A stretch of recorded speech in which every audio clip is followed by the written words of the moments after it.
Oh, hi. I didn't see you there. I was too busy kind of learning a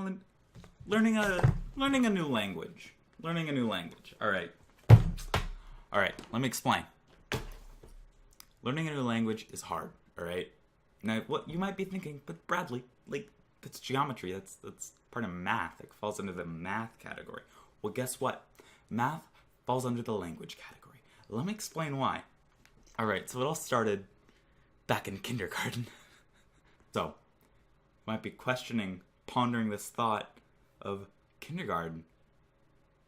When did I start learning math, a new language, in kindergarten? Well, remember when in kindergarten you saw this thing, this little, what do you think that is? Oh, it's a line. It's a line, Brad. You're wrong.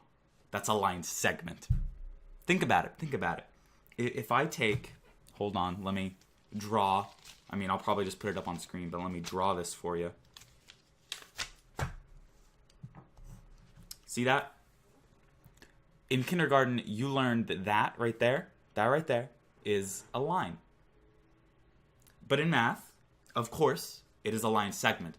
For it to be a line, you'd have to add these arrows here. Now it's a line. Alrighty, we're learning new languages, alright? Completely different, alright? There's a little bit of other stuff that I'm not going to get into because I haven't researched it enough to talk about, but alright.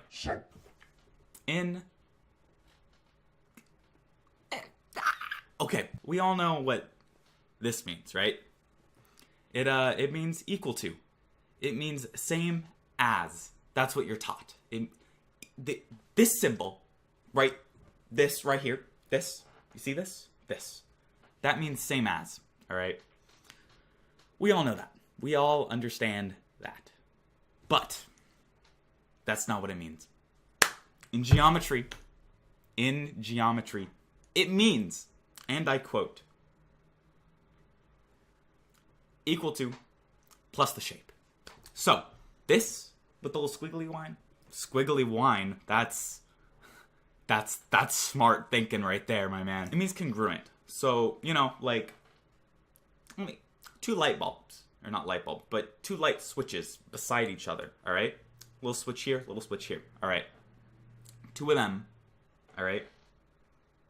You might think, oh, they look the same. They're equal to each other. They're not. They're congruent.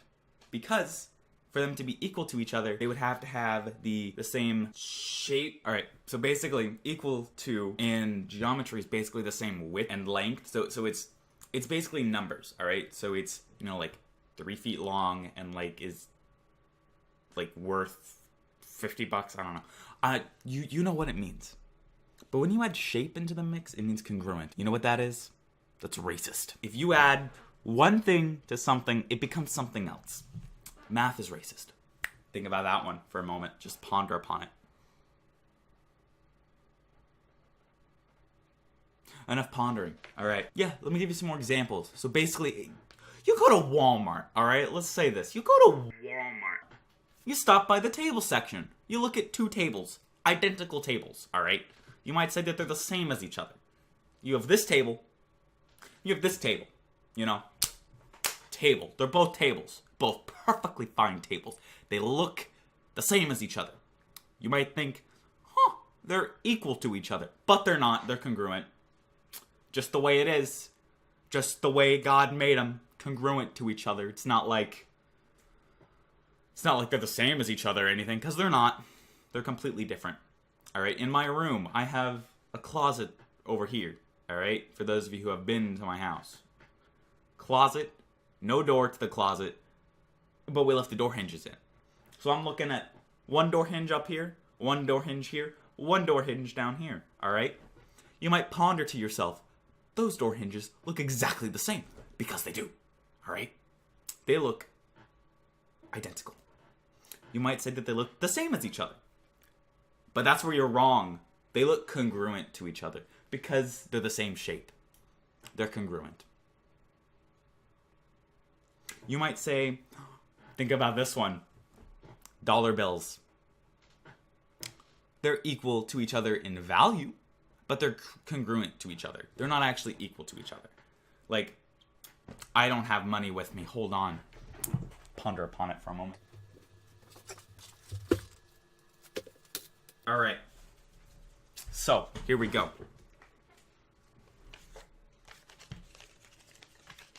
$2 bills right here. Or 20. Two $20 bills right here. Alright? You're gonna say, oh look, they look the same. They're two 20s. Alright? You're thinking about that, you're pondering upon it.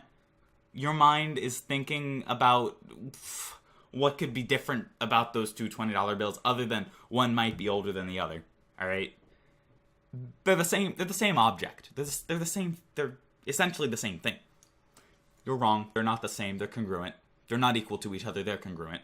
These two $20 bills are not equal to each other. They are not equal. They're congruent.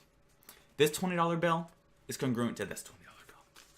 I mean, sure, like, they might have different, identification numbers and, like, one is 2013 and one is 2005, but, essentially, they're congruent. And that pisses me off. Because we're learning another language. We're not learning math. We're learning another language. And it should be counted as a foreign language, in my opinion. Like, oh no, it's not foreign. But I mean, neither is American Sign Language. And that's counted as a foreign language, even though it was created in America. So I mean, just think about that. Pisses me off. Take care, and I'm gonna get back to learning another language. So